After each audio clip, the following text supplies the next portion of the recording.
We are people advocating cannabis education here at paceradio.net. The views expressed by the individuals during this broadcast are their own opinions, and they may not be the same as those of their group or other organizations they may be involved with. You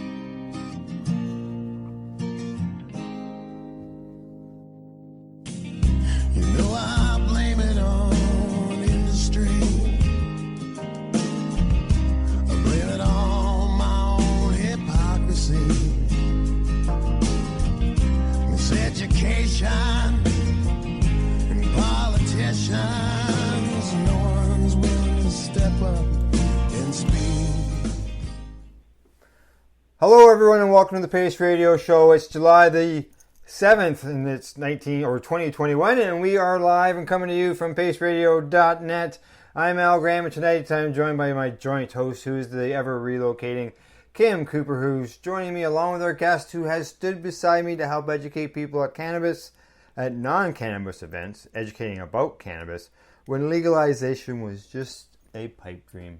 Plus, she has a story that she's here to tell, and it's one that you won't want to miss, that's for sure. But before we learn more, as always, Kim and I are going to have a quick chat, and instead we're talking about cannabis news. Kim, I think it's updated. It's Kim news. Kim, how are things going? It's crazy. It's crazy. I'm glad to be back. I've had a long 5 weeks off, and I've been running ragged and extremely busy. For anybody that's not aware, what's going on with me is we moved out to our farm. Now, the farm doesn't have a house on it anymore that's livable. We're tearing that down. So we relocated basically to the middle of a farmer's field, a vacant field 5 weeks ago. And we've had to put everything in. Everything from water lines to septic systems, power grids, and mobile homes and enclosures for my animals and all of it. So we went from a farmer's field in 5 weeks, and now we have an almost reasonable, livable space. and this is a setup that you're going to be in while you actually build your new home. So you're having to build a temporary residence before you build your actual residence. That's right. So everything that we're doing here is temporary. So we've put on a mobile home on several gravel pads, raised pads in the middle of this farmer's field. We've brought the water line out. It's not connected yet, but we're hoping that gets done tomorrow or Friday. Our power is now up and running. We are off grid. There are no lines coming into this property at all. From the road, we are completely self-sufficient. So I saw I saw your panels, the picture you posted of your panel. Is that going to run your whole house, or are you going to have to add to that? This will run the mobile home, the RV, and the trailer. But the RV and the trailer are 12 volts, so they're minimal power. It doesn't take a lot of extra power to hook those up to the grid. But when we get the actual house built, then our system will double in size. Oh, all right. Good. I was wondering about that, and I was showing that to Gail earlier, and she says, hey, find out how much of that will do her house, or will she have to add to it? So there we go. Yeah, double size. We keep all of the basics that are there, so we have to add another section of panels, about the same amount, 8 panels, and we'll be adding 2 more lithium-ion battery banks. Nice. Good stuff. Now, you've got this done, but you've had to endure some tough conditions along the way. Yeah, we were zipping right along. The first 3 weeks, things went really great. I mean, it was on schedule. Things were just clicking. And then week 4 arrived, and we had a torrential rainfall. There was more rain fell in 6 days than we have seen fall here in 10 years. My fields were flooded. My building site was flooded. We had already built the road, and the driveway in was graveled, and it got washed out. All the gravel is gone. We were in waterfront property in the middle of my farmer's field for about 4 days before it receded. So we lost 7 days to torrential downpours and then 5 days for it to dry out. And it put us back about 3 weeks. Oh, jeez. Oh, Yeah. jeez. That's a huge step forward and then a huge step back, eh? We had the septic was installed in the ground and it was sunk in the ground and it was hooked up to the wasn't hooked up to the house yet, thank God. But when we woke up in the morning, it was floating across the lawn like a swan. It raised from the ground. It left its bed and disconnected from the weeping bed and was floating across the lawn. Oh, wow. Oh, jeez. Were you looking for a boat by this time? Holy fuck. Oh, Christ. Yeah. So we've had our trials, but yes. you know, what are you gonna do? You can quit. It's my life. So that's right. Onward and upward. We're doing this, and we dug out, and we're dried off now. I was worried about an event that we're hosting this weekend about the water, but the water has receded. The land is dried out enough where we can host our event, and I'm really looking forward to relaxing and letting loose after the last 5 weeks that we've gone through. And on this weekend, we're hosting our first event here at the farm, 5 weeks in to moving here. Not ready yet, but we're doing it anyway. 710. These 710 Stoner Games are taking place at the farm on July the 10th. And we are going to share the experience virtually with the world via social media on Cannabis Information with Northern Ontario Kim, 12 noon Eastern Standard Time. Come and have some fun and some laughs with us. It's about time we all did some laughing. Oh, it's going to be a good time, that's for sure. And like you say, people can watch on social media, and you know, I'm sure there'll be interaction with conversation. Yeah, participate. Set it up at home, man. We'll walk you through it. You don't need like anything major. If you've got a pillowcase, a piece of rope, and a tarp, then you've got all the supplies you need to play on the games. There you go. Now, some people, being that you're at this your farm's field, out in the middle of the boonies there, in an RV. Your reception wouldn't be like what you had before, but so far, we're getting you. We're getting it. We'll figure it out as we go. I'm working out the bugs right now. I'm on data. We're trying to work out my internet. We're having a lot of internet issues, but we're hoping that they get worked out by early next week. But data works okay. I've got a signal booster, and we're on the phone. That's right. That's right. Exactly. All right. Well, what do you think? Time to bring in our guest? Absolutely. I'm looking forward to having a conversation tonight with tonight's guest. I met her many years ago.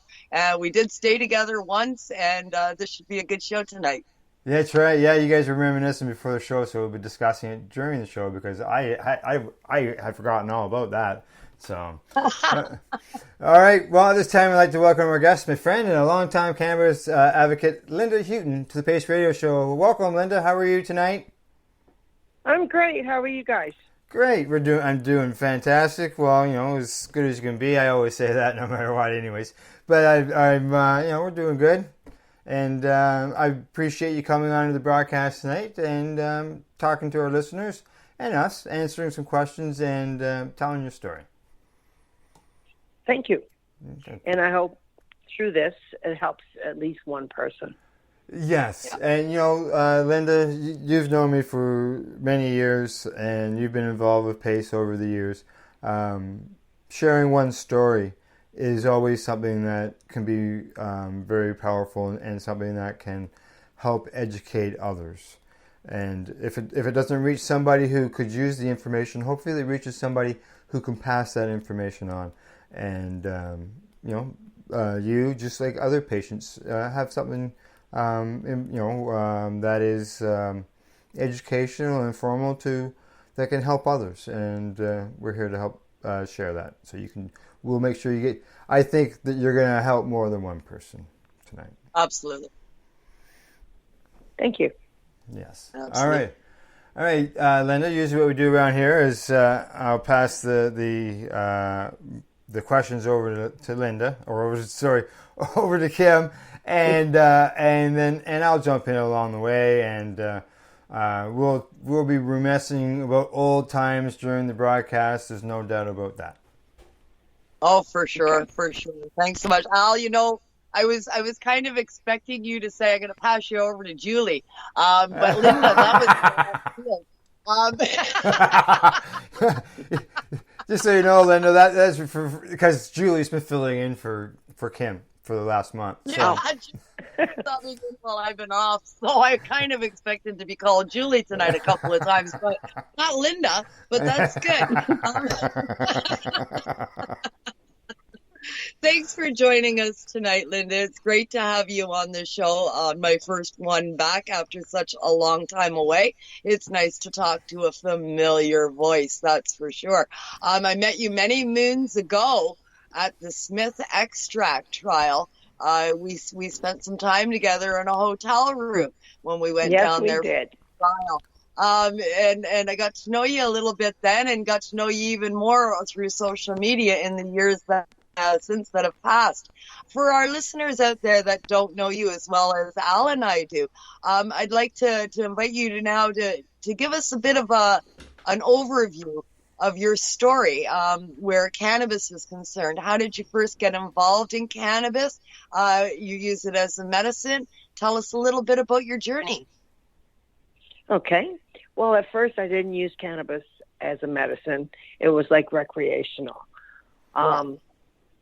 My drug of choice at the time was heroin and Pilates. I started when I was about 15 years old.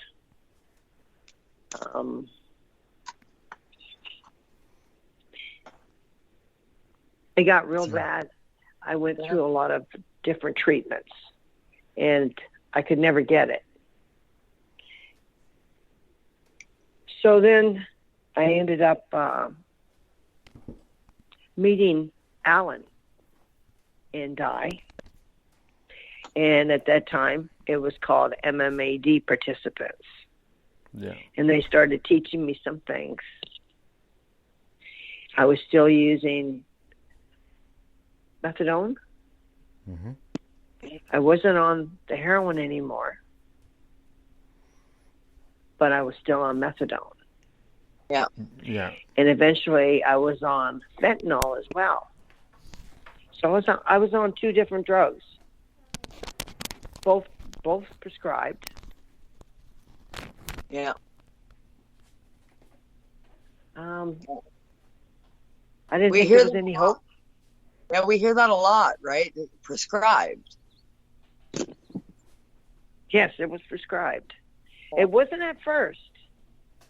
But then when I went for help and I tried the treatment centers, doing it, as they say, straight with nothing, I couldn't do it. I guess I wasn't ready at the time. Yeah. But then finally, I realized one day I was tired. I didn't want to use anymore. I did have a taste of the normal life, and that's what stuck out in my head. Yeah. Yeah. And unfortunately, I was a user when I had my kids. You have to remember, I was 15 years old. I'm not justifying anything today. No.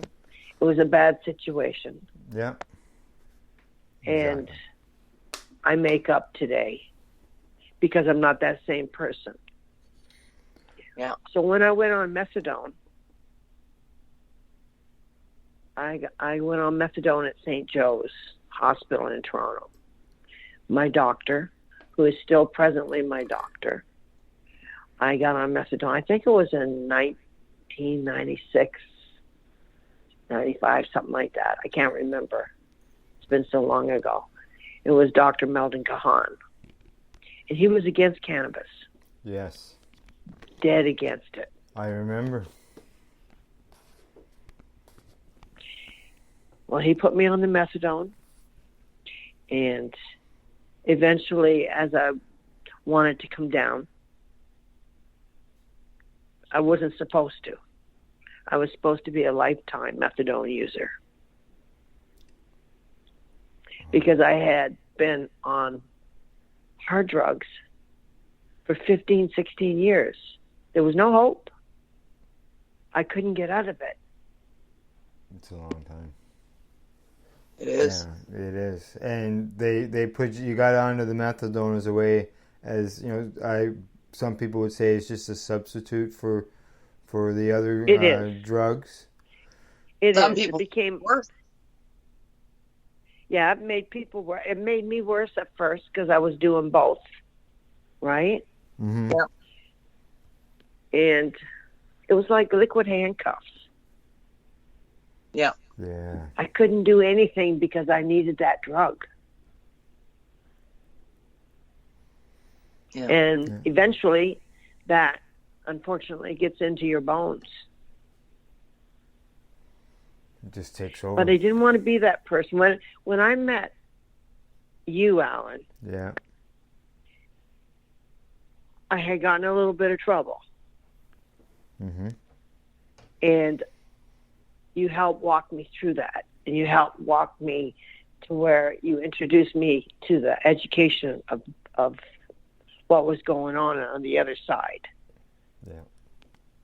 Yes. And, you know, when you, like, from the methadone, and then you wanted to try to get off of that, like you said, they told you that, you know, you're going to be on it, you know, people or look at you or told you that you would be on it for the rest of your life. And you didn't want that. And Correct. You turned to cannabis as a option to try to, you know, eliminate the methadone and take those handcuffs off. Yeah. Correct. But then it was funny because we did a film, remember? Yes, we did. At the airport. And yeah, I seen that film. That was. I thought that was a series that Treating Yourself was putting together. Yes. Yeah, and it was talking about the patients and how to deal with cannabis. That's right. Yeah, I've forgotten all about that. I was new. Right. Yes. And I was asked to do it. So I was nervous. I did it. But what I saw appalled me because I thought that I was getting better being on the methadone. Mm-hmm. Right? Right. So many do. Yeah, but I seen me scratching my nose and nodding out from the methadone. I still look like I was using. Yeah. Right? And since then, I've been diagnosed with extreme PTSD. Mm-hmm. So when I was all over the place, it was partial because I didn't have any therapy. Yeah. Now, I have to really stress, yes, I stayed clean for about 6 or 7 years, but then I had what they called an emotional relapse. Yeah. I wasn't using, but I broke down. Okay. Yeah. I needed therapy to go along with not using. Mm-hmm. Right? So, because I came off it really strange. My doctor worked with me. My pharmacist worked with me. And I started going down like 2 milligrams a month. and this is off the methadone. Yes. Yeah. Because I was on 80 milligrams. Plus I was on 80 fentanyl milligrams. patches. Plus patches. 80 milligrams. Plus fentanyl. Oh. Okay, are you ready for this? I was even able to drive a bus for a while. I owned a cab business. It was wicked. God's grace. Right? You drove a bus. Yeah. School bus. I had my own bus for my taxi, and yeah, I did. Oh, But okay. I wasn't on fentanyl at the time. I was just on methadone. Methadone at the time. Right? Right. But still, at the same time, they approved methadone. If they accept that as a proven treatment. Like, Yeah. Like, I don't think And you're at that not, you don't have a taxi anymore. You're not driving for the bus anymore, right? No.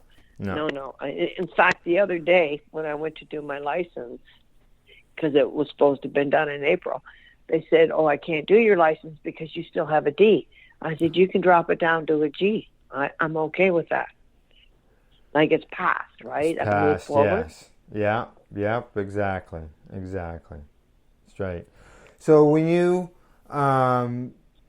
were, obviously your doctor was helping you out with your, dealing with the methadone and all that, and you approached them about wanting to reduce that.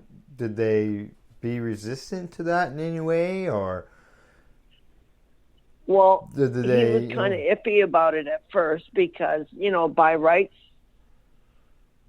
I should be on it all my life, right? Because that's how it is, because using since you were 15. Well, yeah, you had a long, like you said, 16 years of using, and that is, that's not something no one's going to kick off in a day. Like you said, you had to do therapy and all that. You had to do relapse. Yes. Yeah. And I stress that to anybody. What's that, Kim? Yeah. No, I just said it takes work. It's more than just quitting. It's the Yes. emotional. You're right. There's reason for using. Yeah. I mean, anybody that's an addict, there's a reason they are where they are. And that's what needs to be dealt with, or you're never going to come out of that hole. That's right. That's right. Yeah. So it was like I had to start all over. Like, I didn't use, keep that in mind. That's right. But I had the emotional relapse. Yeah. And I had to take the therapy and everything and start all over. Like, I had to crawl before I walked. Oh. Yeah. And that was through the addiction therapy. And then I went as far as I could. And I'm still in trauma therapy. All these years later. Right? Yeah. Yes. Yeah. Yeah. But, well, go ahead. like I say, it's changed me. Oh, geez, Lynda. 100%, million times over. There's no doubt about that. No doubt about that. The now when you excuse me, when you were switching over to the cannabis end of things, I'm assuming the doctor was keeping an eye on you as far as making sure that everything was fine and Yes. Yeah. Because you have to remember, he was against it. Yeah. He wouldn't approve a document for me, right? That's right. He wouldn't So approve he the watched document, me. and then he also wrote an article against cannabis. In the medical journal, yes. Yeah. Now, obviously, you've been with him all this time, all that, and I believe he's written other articles, maybe a little more favorable of it since then. Yes. I won't tell his personal business, but he started doing a lot of research on it, right? Yeah. And then he became for it, and he's very adapted to it now. He knows great. it's not for everybody. I know this too. Yeah. Now, But I know and I believe that it's harm reductive. Yes. Yes. And that's what his field is, right? Harm reduction, all that type of stuff done. Yes. To help. And like, did he at any time did he think that maybe you were just replacing one drug with another, sort of how we mentioned about the heroin to the methadone thing? Was that any concern? Not at first, but then afterwards, I started thinking that, and it just didn't seem enough, right? Mm-hmm. So I started going into pain as I started detoxing, and I would have to stop for about a month because I get like flu symptoms, and for me, I can't go past that flu symptom being sick, right? Because my tolerance is weak to pain. Yeah, it was at that time. Well, So he put me on the fentanyl when I got diagnosed with the spondylosis. Then I got arthritis. Yeah. So now you got two major pain things going on there, and you've got like you say, the fentanyl, all that stuff coming at you. Oh, God. True. Oh, fuck. So now that did I hear you say something there, Kim? I just said that's a whole lot to deal with. It is. It is. And it's I see negative comments online about people like people that were in or that are in Lynda's past situation, and they just say so many negative things. And I speak up quite often because I know Lynda. I know I've been there with her and seen the results. So when I see people make negative comments, it bothers me, and it's not like that. There's there's me. That's right. So now when it comes to the cannabis end of things, now from what I recall, because you were doing so well switching from the methadone over to cannabis, did you not start at that point, helping other patients and say, hey, to get them to look at an alternative therapy? Yes. I worked with other patients. I educated. I joined your group to help other people. Yeah. Yep. And you remember we went into the hospital and there was a bunch of us from the group that we went in and we met with the doctors. Yes. Yeah. It was a table of doctors. Yes, a table of doctors. That's right. And we all got to say our stories and how cannabis has benefited us. Like me with my Crohn's disease, when it comes to prescription drugs, because of cannabis, I never got a prescription for any opiate painkillers. Yeah. I remember, and you were real sick back then too. Yeah, that's right. That's right. Exactly. So, by going and telling our stories, it was an opportunity for us to be able to speak to some people who are making some major decisions for other people. Yes. So, that's right. I know since I've told my story, because I used to go with Dr. Kahan, and it was patient doctor, and we went to Toronto Research Building. Yeah. And we televised to Mississauga, to the universities. Oh. And we used to do programs like I used to tell my story. Yes. And then he would enlighten on it. And then a psychologist, that's what we did for a long time. And reaching out and yes. And it's therapy for yourself as well as educational for others. Yes. Yeah. Because it was hard to tell the story at first. It was shameful. And we need to do that. That's like Al said, that's part of the therapy, right? Speaking out and being able to stand up and say, hey, this is my story. This is my life. This is what happened to me. It gives you a therapy, but it gives you a strength. Yes, I feel stronger now. Yeah. And I'm very grateful.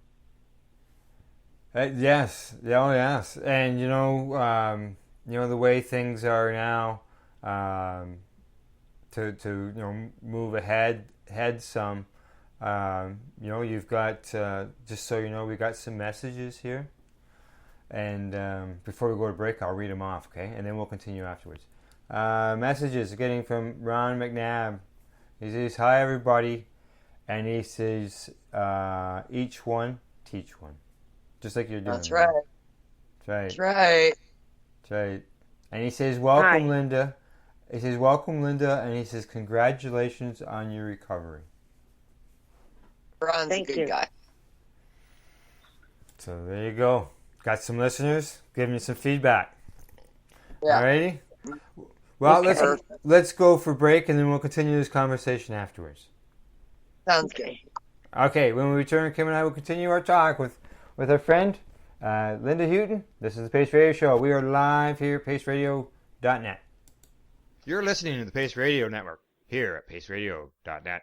At Legacy 420, we believe in being different. Experience the difference of quality control. Our labs provide tested formulations for all of our products. Experience the difference in trust. Our customers can trust that we are following up-to-date COVID precautions for their safety. Experience the difference in accessibility. We're open 7 days a week. Please visit our website, legacy420.com, or contact us for curbside pickup as well as nationwide mail order shipping. Legacy 420 values overall wellness. Come and experience the difference of Legacy 420. The People's Alliance of Cannabis in Canada is an organization working to improve cannabis legalization in Canada. They have a mission and values that includes all Canadians, no matter where they come from. Their values are including everyone, as no one should be excluded from participating, equality, diversity, advocacy, along with cannabis education and research, plus industry, safety, and professional standards. If this is an organization that has the same values as you, check them out at People's Alliance of Cannabis in Canada.ca. Once again, People's Alliance of Cannabis in Canada.ca. Check them out. Enjoy the buzz of legalization with Campbellford Lifestyle Shop. From lights to plant nutrients, books, consumption accessories, and more, we've got all your basics to grow or consume cannabis. Visit our info center or take a look at our piercing services and body jewelry, now available in-store through Campbellford Lifestyle Shop, 17 Bridge Street West, Campbellford. What do you find at paceradio.net? People advocating cannabis education.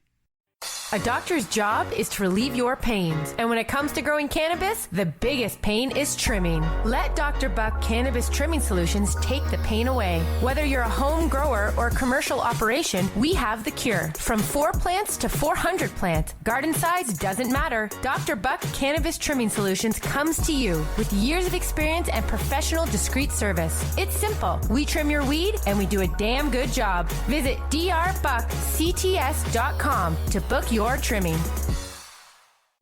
CP operates a medicinal cannabis signing clinic.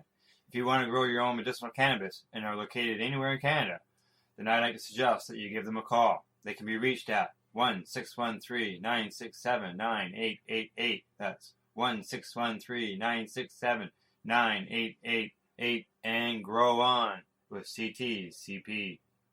Growing your own vegetables, flowers, or even medicinal plants can be a challenge without the right equipment and proper know-how. At BMA Hydroponics, not only are they your urban horticultural experts and suppliers, but their staff holds the customer's needs paramount to making a sale. Family-owned with decades of experience and knowledge, they offer free advice in person, by phone, or email.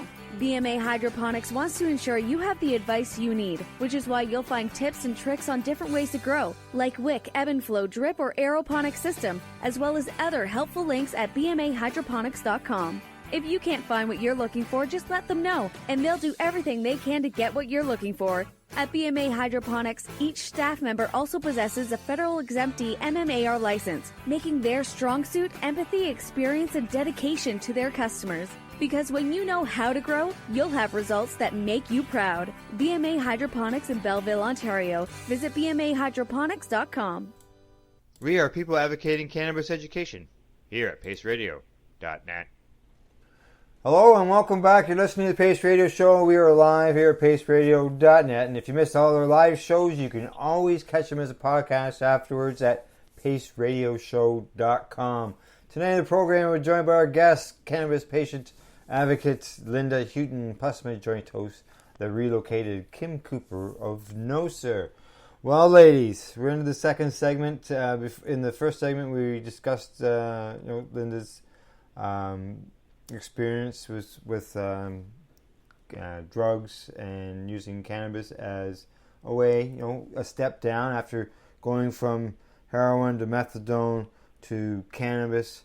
We've talked about your doctors and situations like that, and how you've helped to educate other people through your experience with the hospital.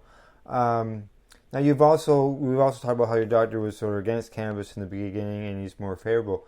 and you were searching for doctors in the past. Does he sign your papers now for you? Like, is he more favorable that way? Like, I can see some doctors say, "Oh no, go off to some clinic. I'm for it, but I'm not going to sign the paperwork." Oh no, he signs every year for me. Every year, he's been good.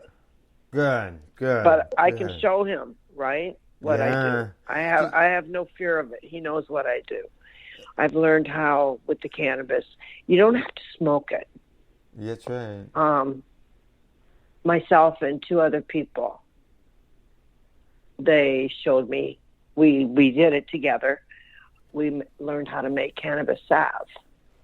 Mm-hmm. In fact, we won 3rd at Lift in Toronto, the convention. All right, there you go. Hey, nice job. Right.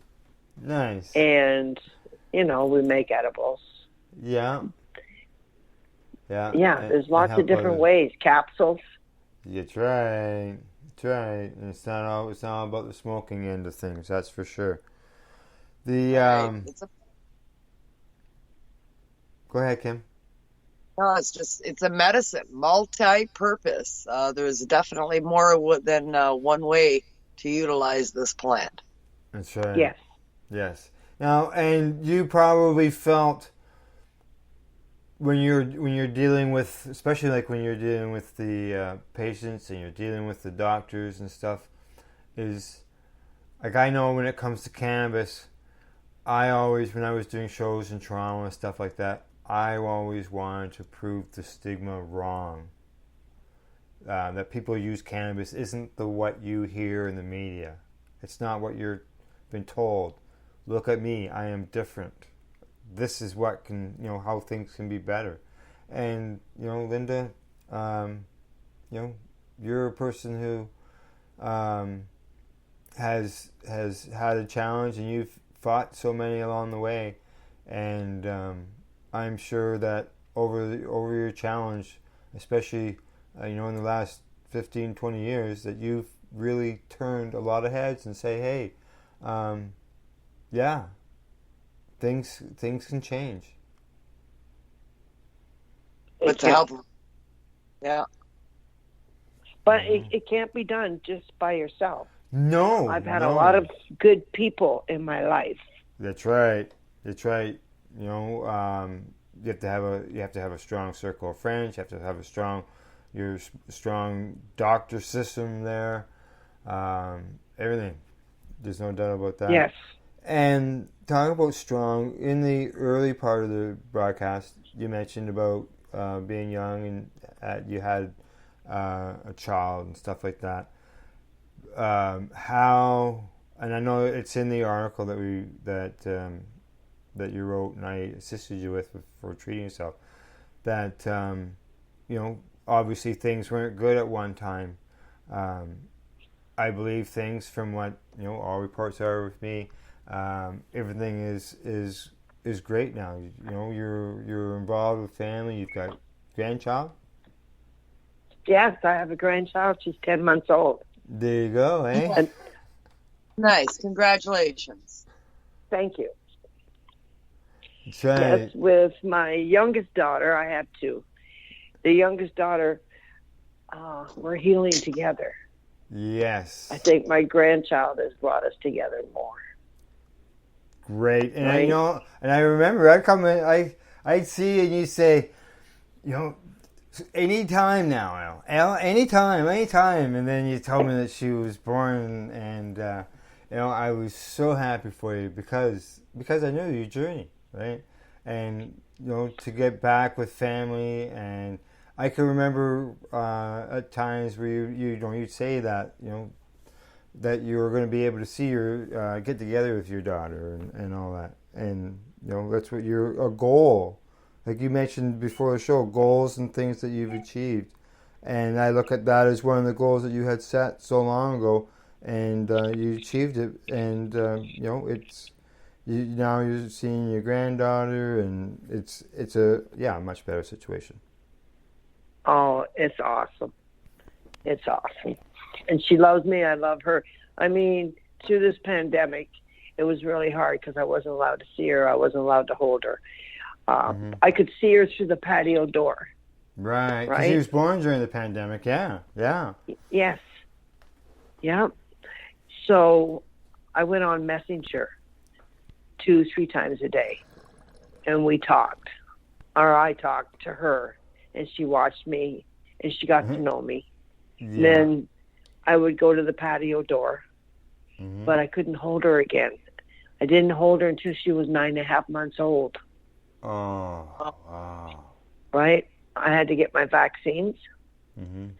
My daughter was hard on it, and I don't blame her, because I've been working all the way through first, second, and third. Yeah. Yeah. Waves of this stuff, helping people. That's right. Along with other people, you know, and a lot of it I contribute to those people. And the people that have helped me held out their hands and said, it's going to be okay. It's going to be okay.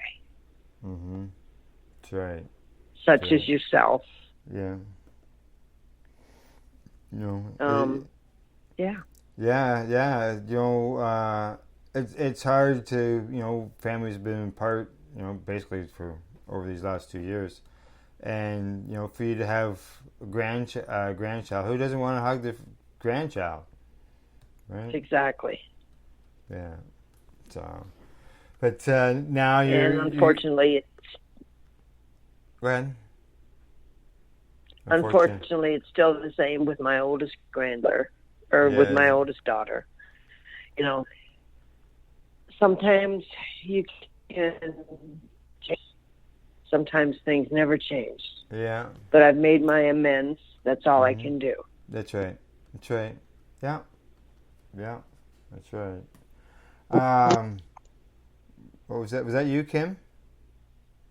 No, it might have been something in the background here, though. I'm listening intently to Lynda's story. Yeah, it's. I mean, it's been quite a journey for everybody involved in this pandemic, for sure, across the globe. But I think anybody that's got an expanding family during this really feels it, eh? I think so. Yeah. Because I want to be around my family more than anything. Yeah, I have a granddaughter born 8 weeks ago, so I know how. Congratulations. Thank you, but I haven't seen her either, because I know exactly how you feel, and it's the times that we live in, and it makes things extremely difficult for sure. But I'm glad that things panned out for you in that way. And I wanted to get back to Dr. Khan just a little bit. We talked a little bit about him, so he's signing your stuff. It's great to see doctors that take a hard line and then are able to learn something from their patients. Yeah, it was awesome, because at that time, like, he was head of Addiction Research Foundation at St. Joe's, and now he's in the driver's seat at Women's College Hospital, and he has all the other doctors under him. And he made he started the rapid access in the addiction clinics for people. Do you want to explain what the rapid access is? Okay. He believes in harm reduction. And I know he's got people that he's taken in, that he's helped, that people don't have to wait anymore. Somebody will see them. There's time for everybody. Yeah. Right? And no matter where you're from, they accept you. And they either put you on methadone, or they'll get you on therapy. They'll get you medical help. They make sure that you see a doctor to make sure you're not sick.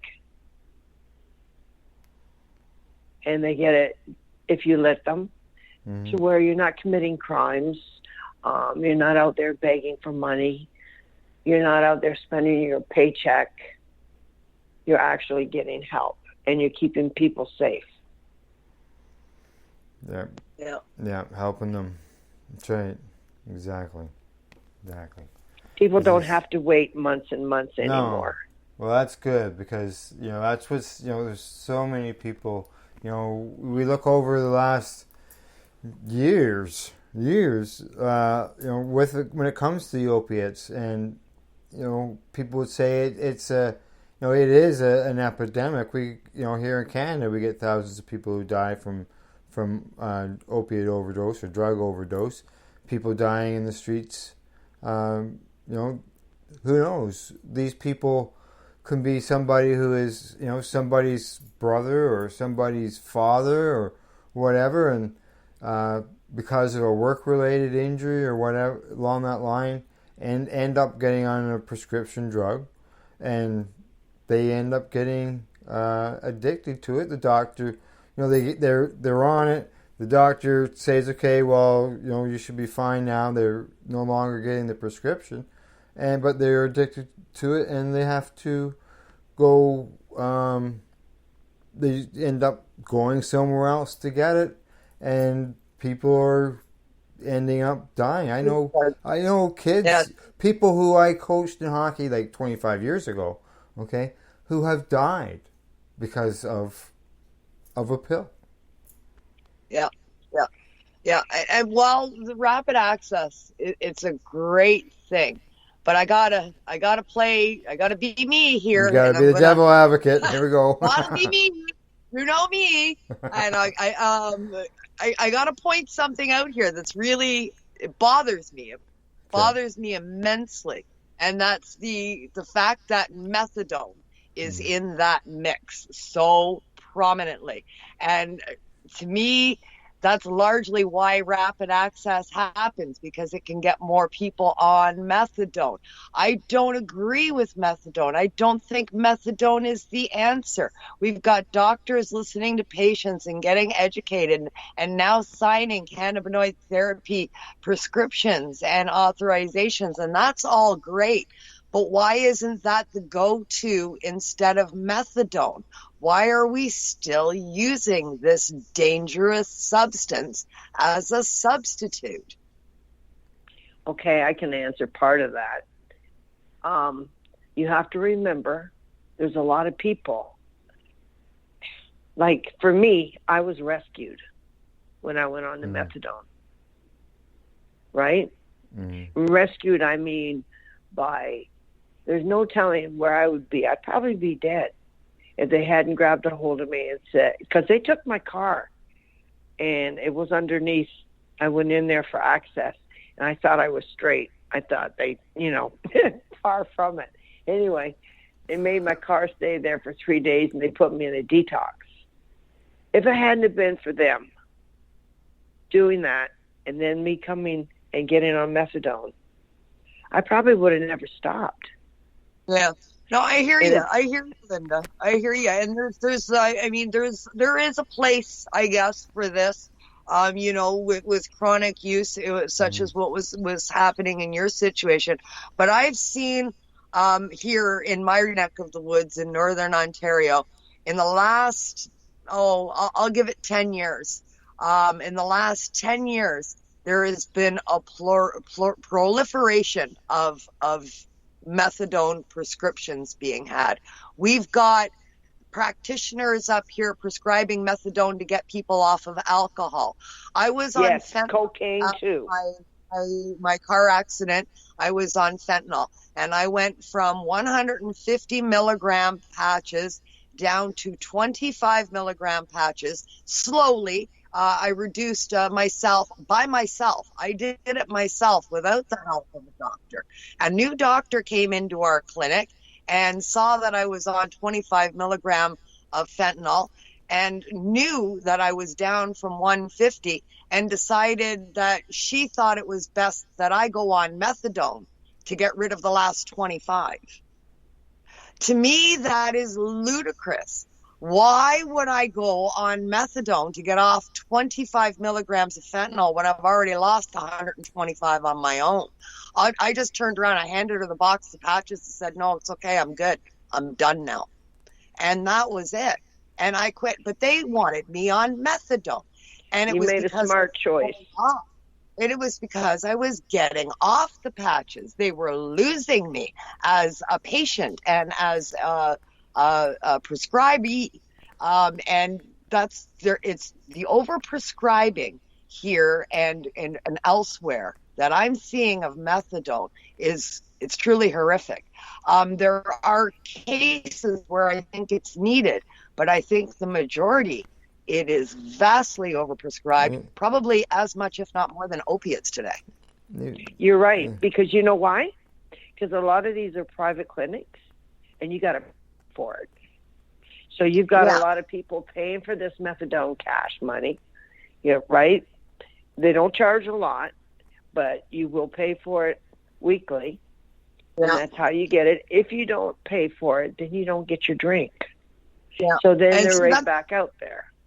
But that's scary, right? Because now we've just got the pharmaceutical company swapping out the drug, and now this will be condoned and heralded as, the great savior. So it gives it free ride for overprescribing without anybody even batting an eye.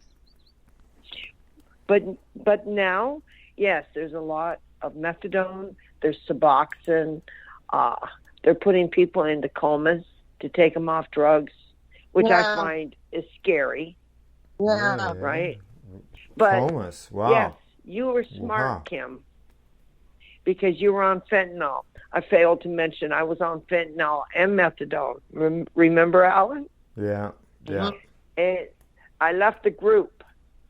It only takes 4 days to get off that physically. Yeah. Yeah. No, I weaned myself down, and then I handed them back. I said, no, it's okay. I'm done. You're not putting me on another drug. I'm not surprised that the doctor came in your situation, didn't turn around and say that, you're so successful, keep doing what you're doing, and let's monitor you on this final stretch. Yeah, but no, they gravitated straight to methadone. I mean, first time meeting this doctor, she comes into the clinic and she's got all the answers for me, and it's methadone.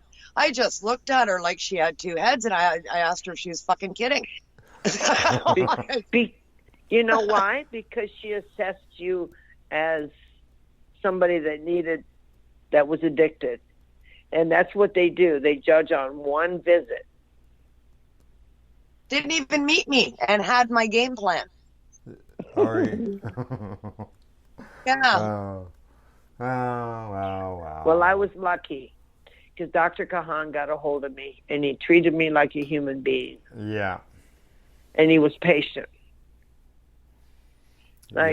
He didn't believe, but I believed. And the determination was strong because I didn't want to be that person anymore.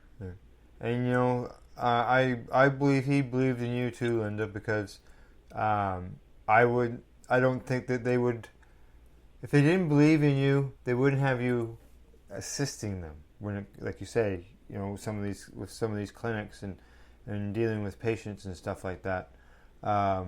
If he didn't believe in you, you wouldn't be doing it. So that's why I say I think he believes in you. Yeah. Absolutely. Yeah. Alrighty, we got about 7 minutes left before the break, okay?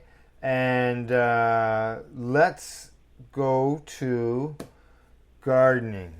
I've got gardening down here. Now everybody's probably vegetables? Thinking, well, vegetables or cannabis? Well, let's talk about both. Okay. Since we did doing a lot of that next summer. I see you're doing well in both. I believe those are that was a recent photo you just posted today, which I stole off of your cover page. You're buried in some leafy green, unless it's last year. No, that was a couple of years ago. But now I'm doing my 4 outside. I'm using the Gaia Green. Oh yeah, nice. Yes. It's a natural with all the elements of the earth, right? That's right.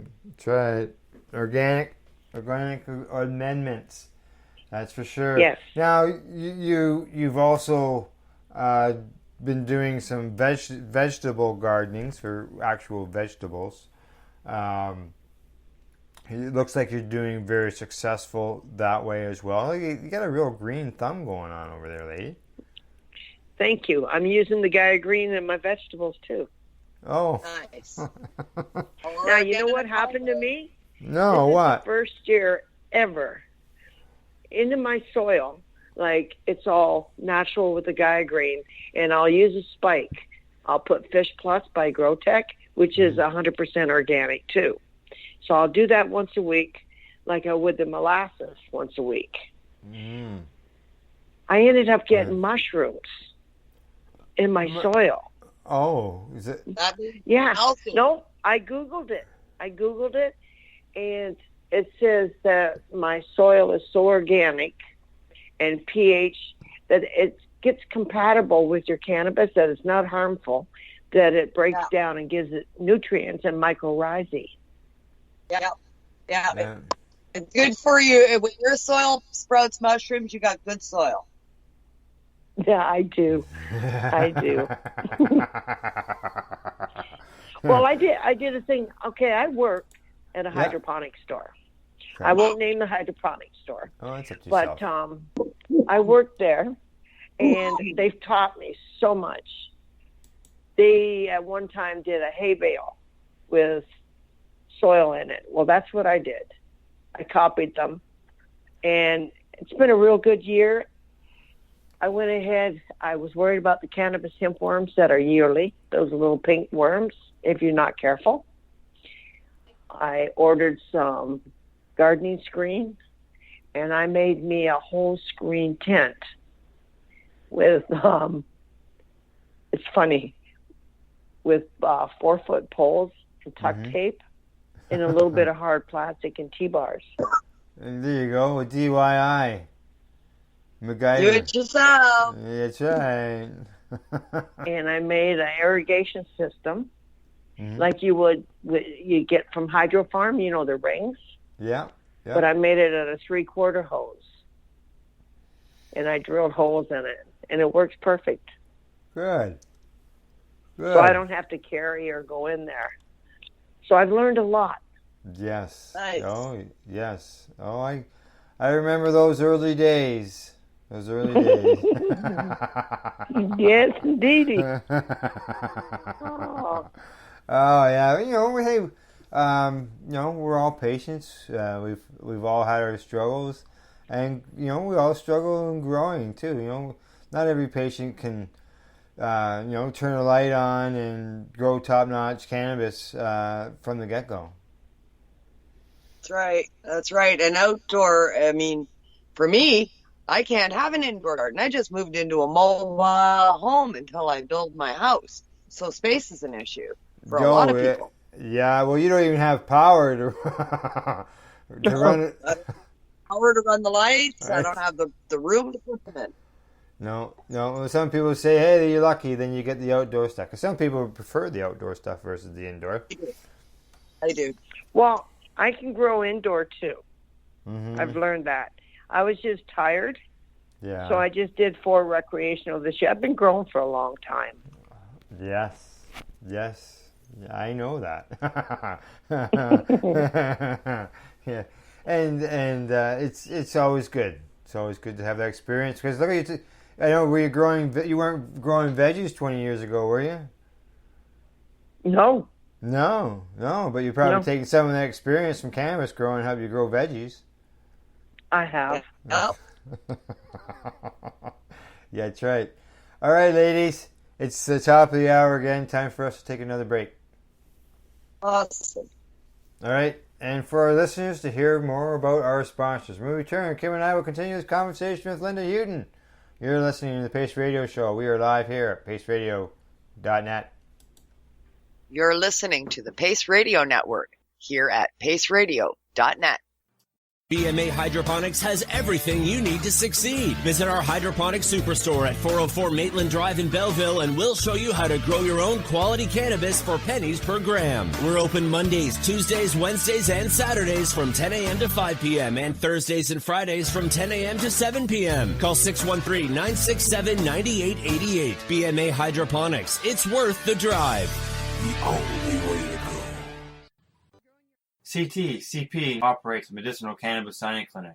If you want to grow your own medicinal cannabis and are located anywhere in Canada, then I'd like to suggest that you give them a call. They can be reached at 1-613-967-9888. That's 1-613-967-9888, and grow on with CP. Are you interested in Canadian and international cannabis news? If you are, then catch myself, Kim Cooper, and Al Graham for our live reefer report on the Pace Radio Network, found at paceradio.net. A doctor's job is to relieve your pains. And when it comes to growing cannabis, the biggest pain is trimming. Let Dr. Buck Cannabis Trimming Solutions take the pain away. Whether you're a home grower or a commercial operation, we have the cure. From 4 plants to 400 plants, garden size doesn't matter. Dr. Buck Cannabis Trimming Solutions comes to you with years of experience and professional discreet service. It's simple. We trim your weed and we do a damn good job. Visit drbuckcts.com to book your trimming.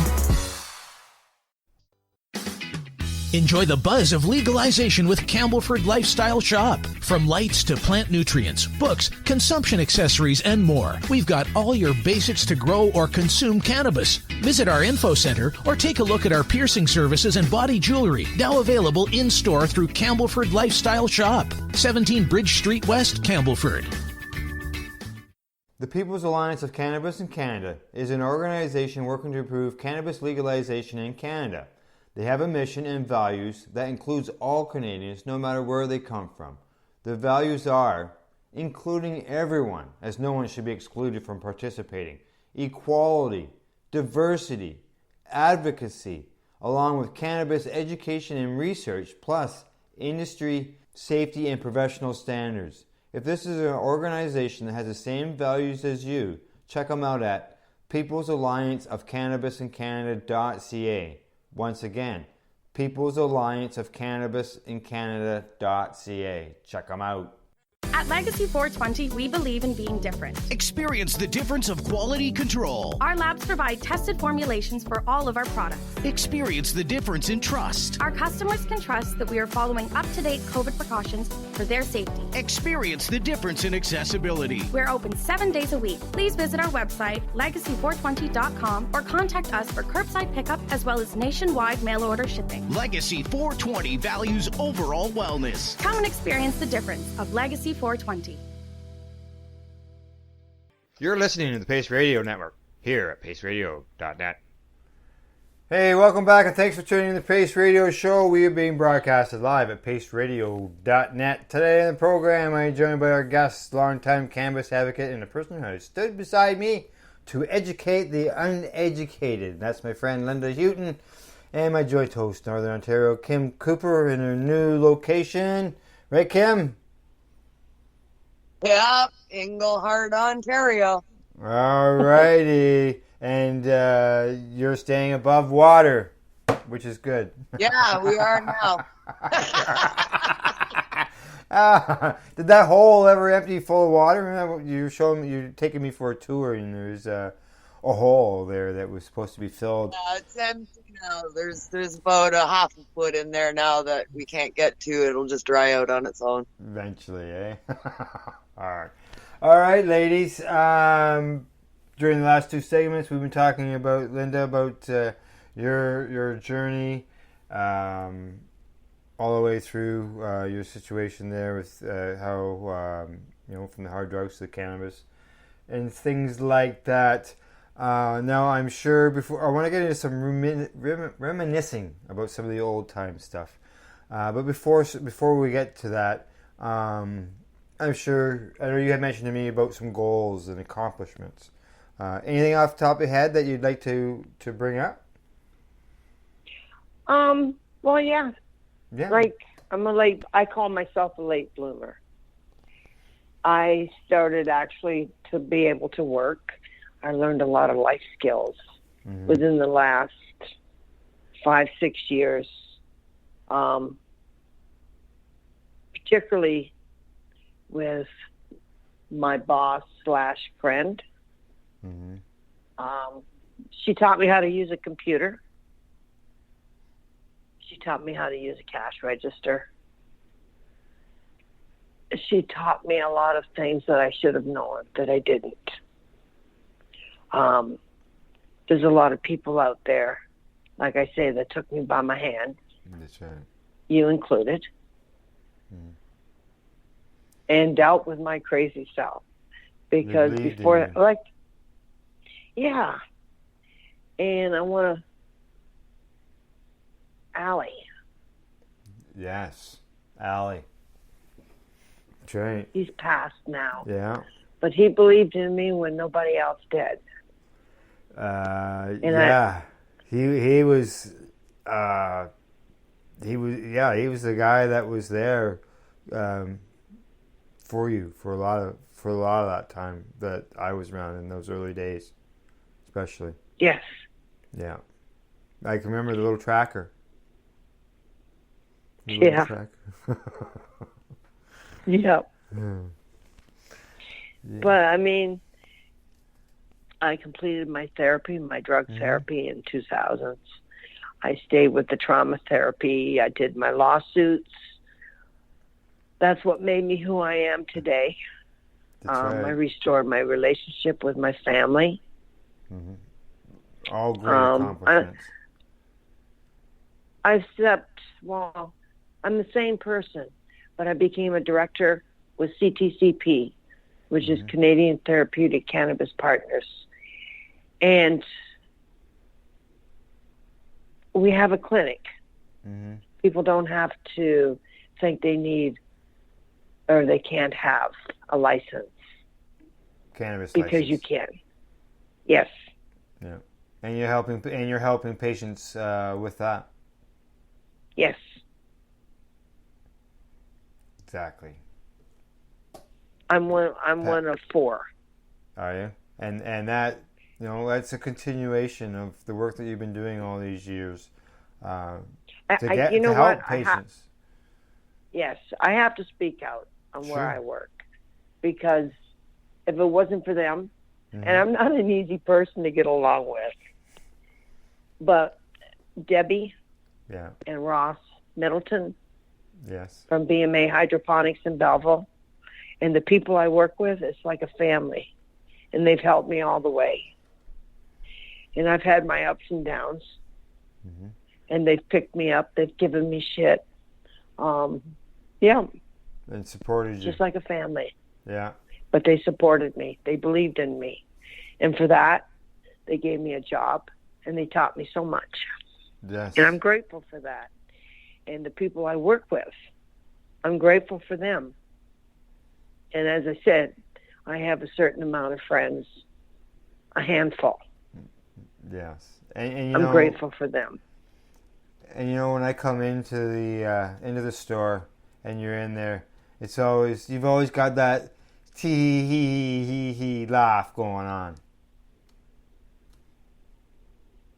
Is that good or bad? That's good. I mean, see? No, it's good. That's good. No, I know. Hey, Lynda's having a good day. All right. Do you have any other accomplishments that you'd like to bring up? And you've accomplished lots. I can tell you. Well, yeah, I do volunteer in the community, right? Yeah. I try to help people.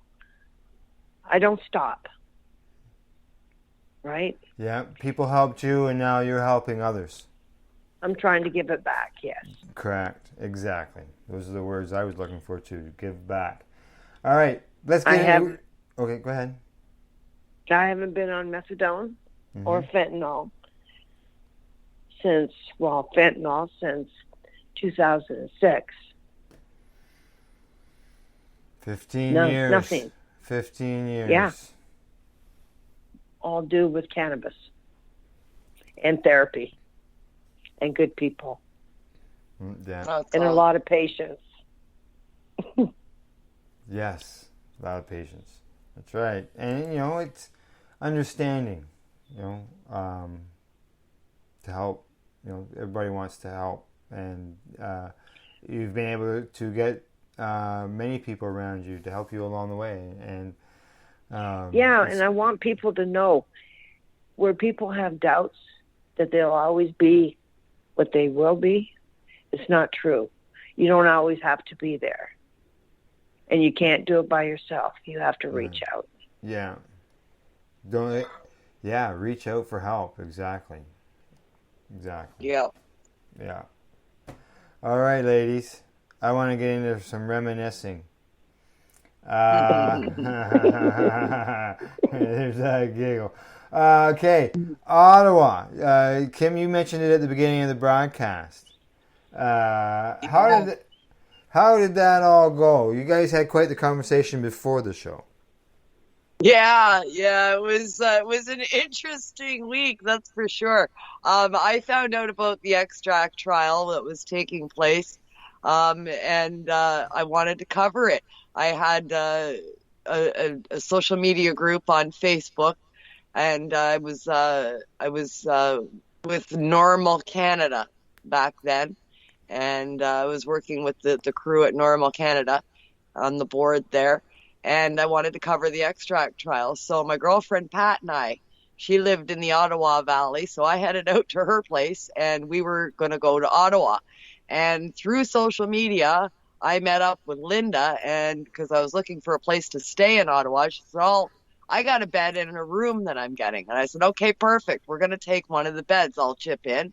And we paid our fee or whatever, and we met them all at the hotel. And there was 8 women and Gary Pallister. And we told this story with Gary Pallister the last time Gary was on the show. That's right. And it was 8 women and Gary Pallister. And Debbie was there from BMA. And Debbie Stoltz-Giffen came in at the very end after when we were all leaving. She was coming in. It was Debbie Fitzgiffen and I to arrange that. That's because it started off with just me and her. Yeah, and Debbie got snowed in. She couldn't even make it. So I went with Debbie's bed. So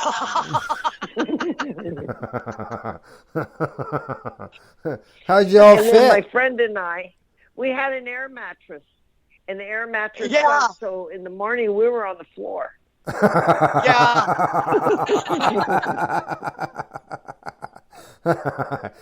Yes. That's your body's on the floor and your arms are floating above you. Yeah. That's all the stuff up there, right? When the air comes out of that. And then of course we had the pre-trial bash at the Legion. The night before the trial, and everybody was there. And I think that's the first time I had met Al, but we didn't really know who each other was then. No, exactly. I didn't know you then. No, and I was in the hotel room with all the girls, and that was the first time I ever did a dab. Gary gave me my first dab. Correct. In the hotel room. I can't do dabs. Yeah, he gave me and Pat our first dab. We were in the bathroom underneath the fan in the hotel room.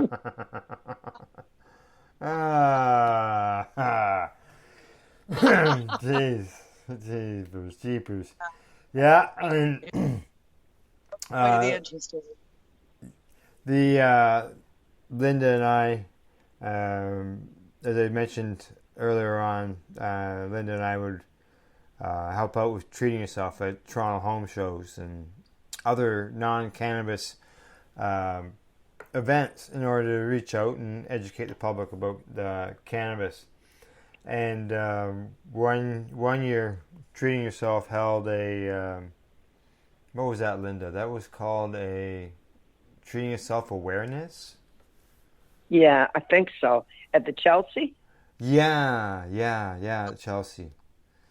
And that's where I got to see Michelle Rainey speak.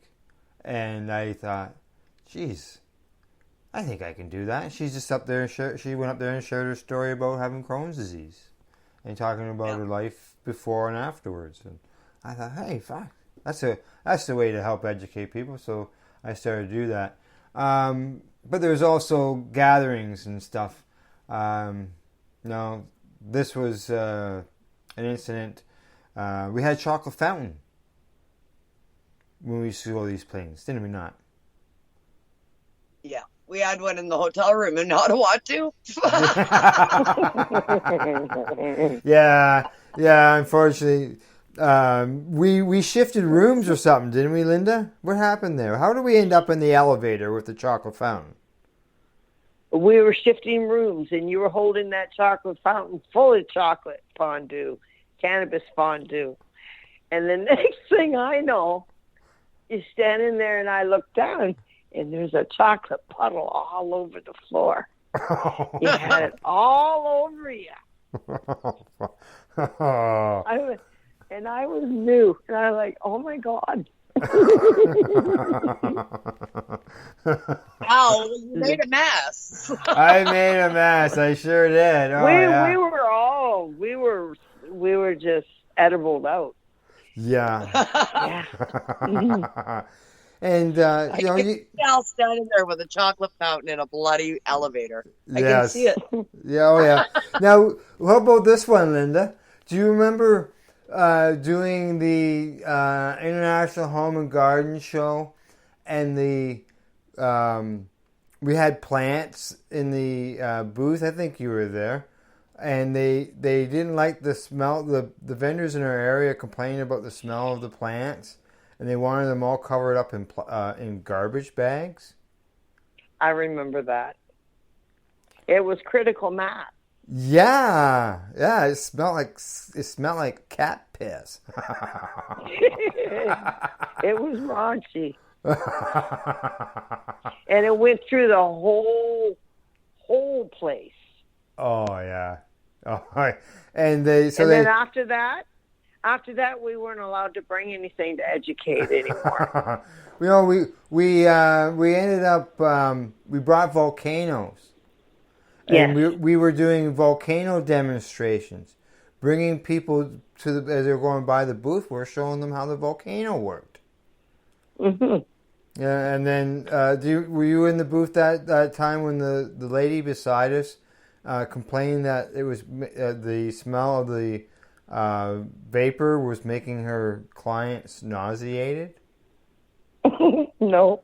You know what her booth was? What? Nail polish. Oh. And nail polish remover, and she said that we were making her customers nauseated. Oh my God! Probably from the fumes from the nail polish. Oh, Thank you. Yeah, exactly. It's those were always good times. I always enjoy going and do those things and talking to people. Yeah. It was good times. Yeah. And it was educational times. That's right.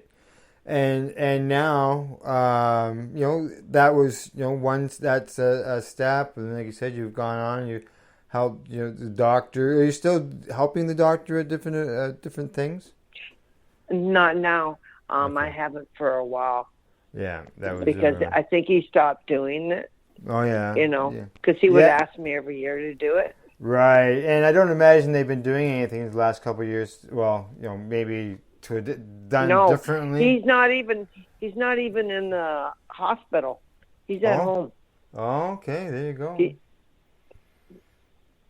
Because he was compromised, and he had both vaccines too, but he hasn't chosen to come back yet. Because right. I don't care what you hear. Yeah. I personally think that. Well, shouldn't be talking about it. but I don't think it's going away. Yeah, I know what you're talking about. Some people have that concern. Alrighty, let's see. What else can we discuss? Did you ever do the vapor tours? Vapor lounge tours? I went over to the lakeshore when Marco had that place. The vape on the lake.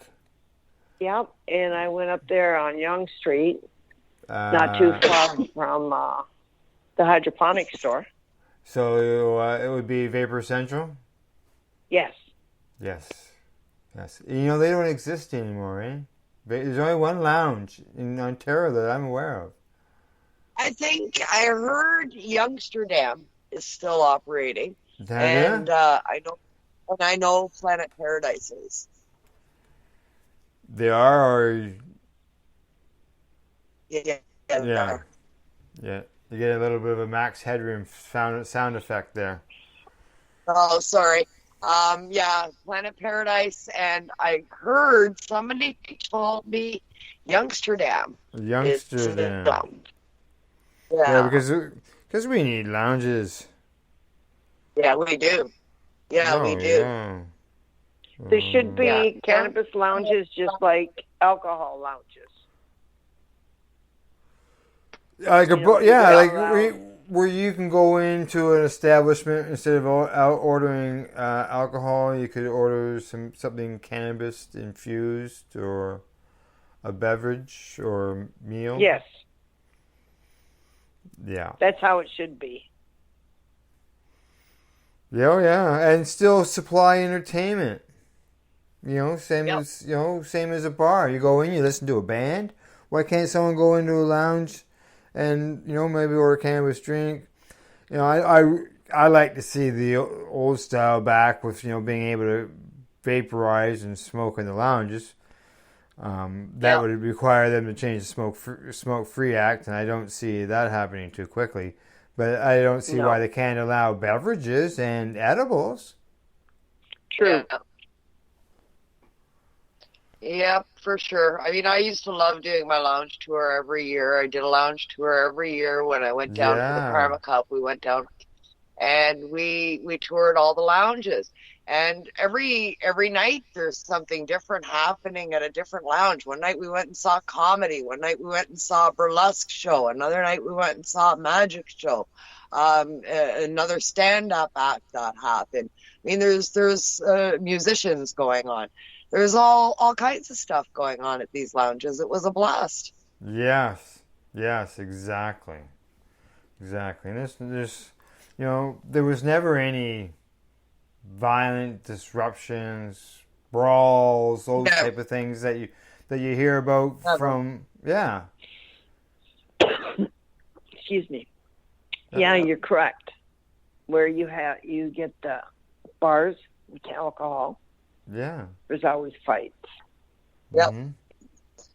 Every time. Even when we used to do the march in the whole park. Yes. I don't remember any fights. No. And there was thousands of people.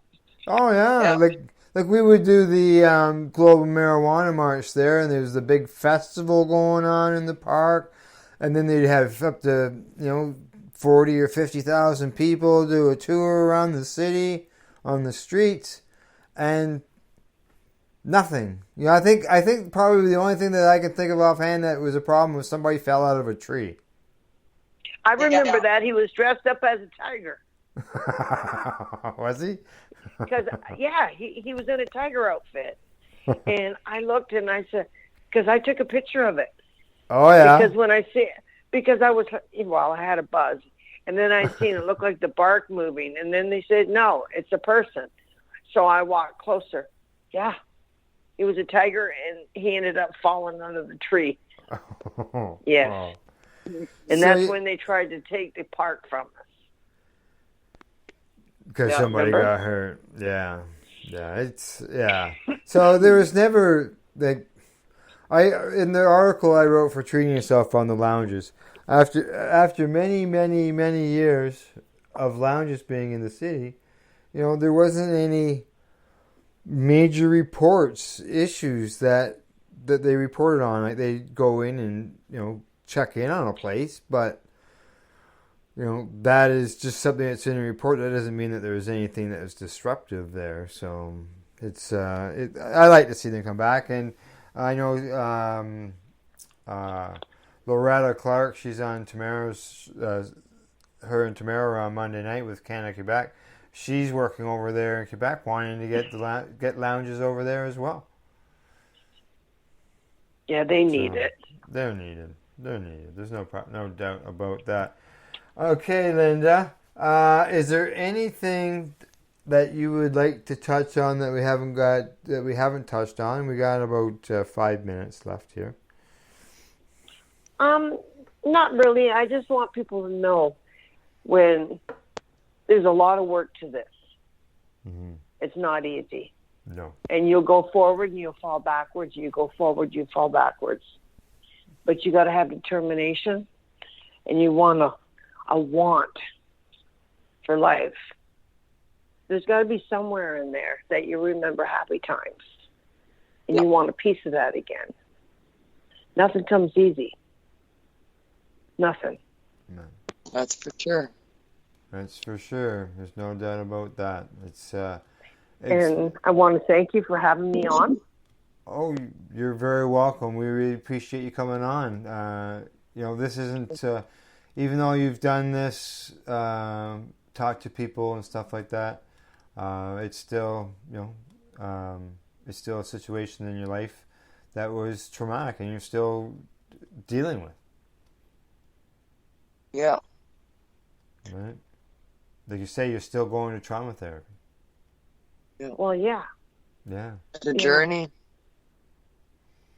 Like, you always have to remember where you come from. You don't have to stay there. You're not supposed to live in the past.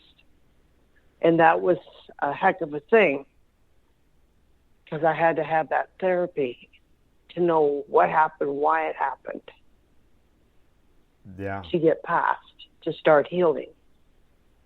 And that is a journey in itself, just being able to open up to somebody. Like when you come to a doctor, you don't know who the doctor is, and this is true.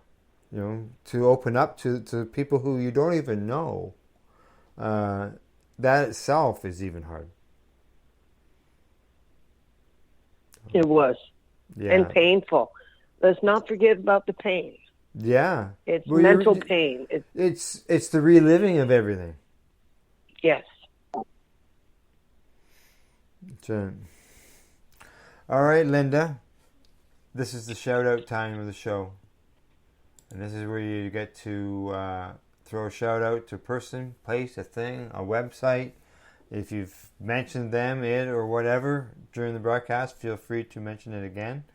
And have you got anybody, thing, place off the top of your head you'd like to mention?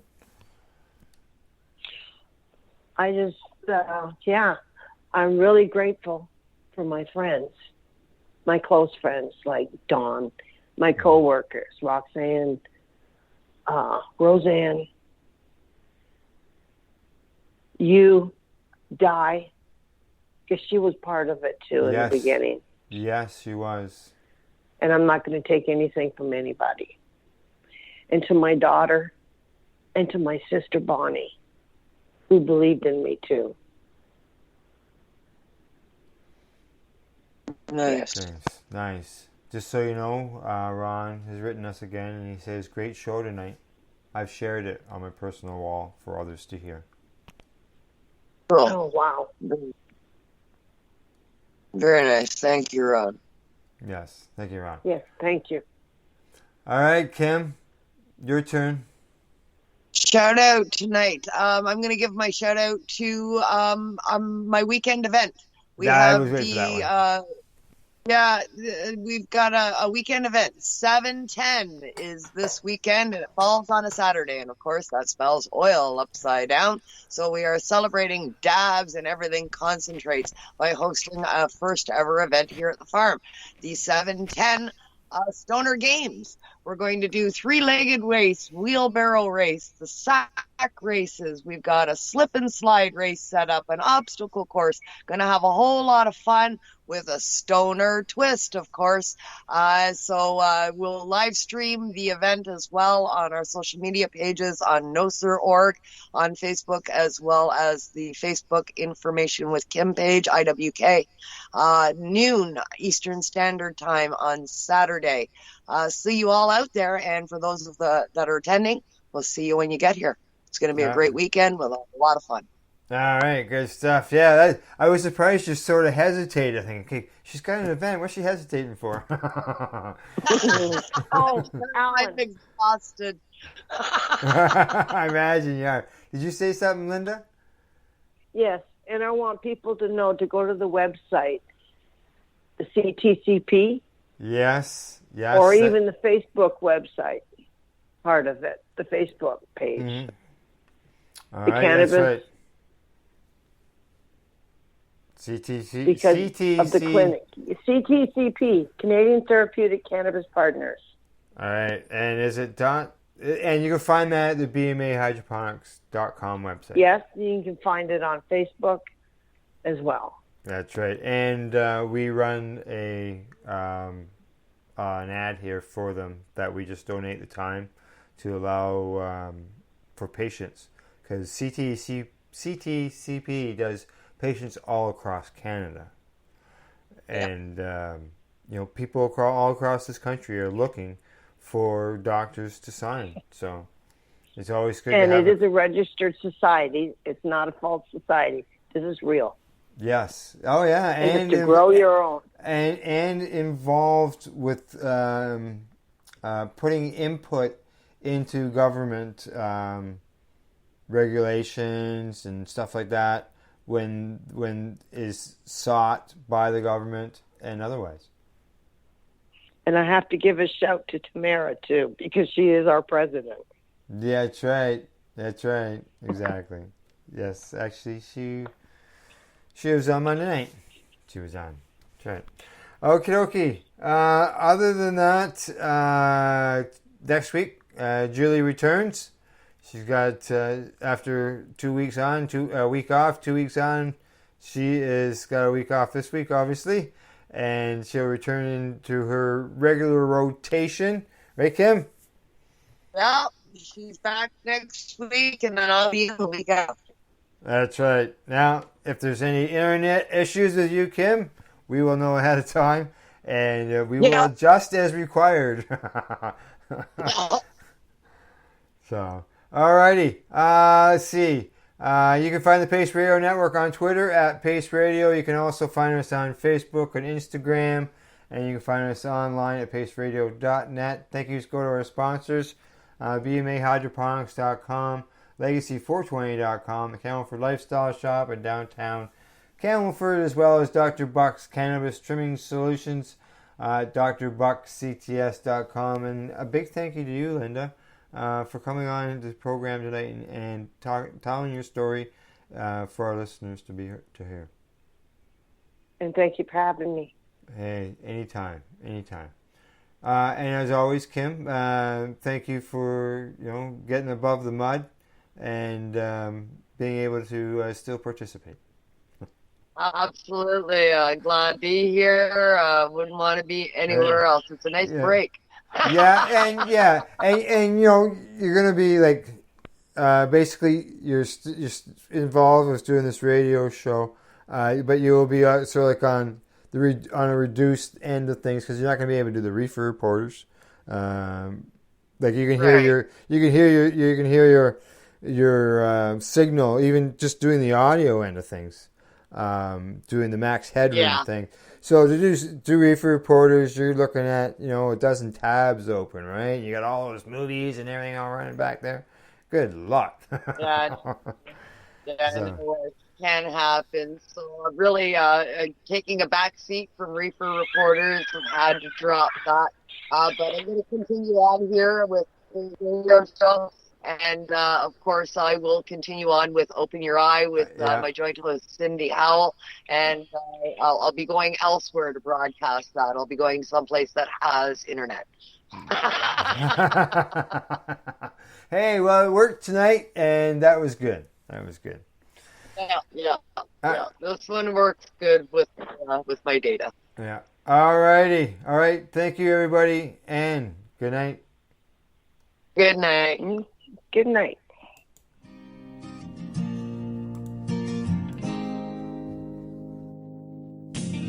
You know I blame it on industry. The opinions of the individuals during this broadcast are their own and may not be the opinions of their group or other organizations they may be involved with. You're listening to the Pace Radio Network here at paceradio.net. Do you want to hear what patients and cannabis advocates have to say? If so, then catch the Pace Radio Show Wednesday nights here on paceradio.net. We are people advocating cannabis education here at paceradio.net.